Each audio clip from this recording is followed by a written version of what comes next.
আমার 15 মাসের মেয়েকেই প্রথমবার আমি চিকেন করে খাইয়েছি। চলো তোমাদের সঙ্গে সেটাই শেয়ার করি কেমন করে করেছিলাম। প্রথমে প্রেসার কুকারের মধ্যে একটুখানি বাটার দিয়ে তারপরে গরম করে নিয়েছিলাম, তারপরে গোটা জিরে তেজপাতা দিয়ে ভালো করে নাড়িয়ে নেওয়ার পরে পেঁয়াজ কুচো দিয়ে দিয়েছিলাম। আর তোমরা চাইলে কিন্তু গোটা গরম মশলা ইউজ করতে পারো ফোড়নে, আমার কাছে ছিল না বলে আমি দিতে পারিনি।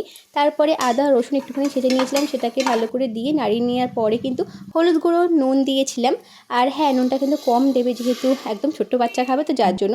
তারপর একটু জল দিয়ে মানে ফোটানো জল দিয়ে আমি কিন্তু ভালো করে মশলা কষিয়ে নেওয়ার পরে দুটো লঙ্কা দিয়েছিলাম আর সবজির মধ্যে দিয়েছিলাম আলু, পেঁপে আর গাজর। এগুলো দিয়েও ভালো করে নাড়িয়ে নেওয়ার পরে দিয়েছিলাম একটু গোলমরিচের গুঁড়ো।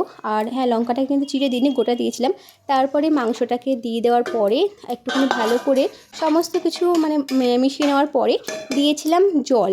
তো জলটা কিন্তু আমি ফুটানো জল ইউজ করেছিলাম। ফুটে আসার পরে প্রেসার কুকারের ঢাকনাটা আটকে দিয়ে 7 থেকে 8টা আমি সিটি দিয়ে নিয়েছিলাম। আর তারপরে একদম তৈরি হয়ে গেছিলো নরম নরম চিকেন। এটা কিন্তু বড়রাও খেতে পারে, আর 25 গ্রাম মতো চিকেন বাচ্চাদেরকে দেওয়া যেতেই পারে।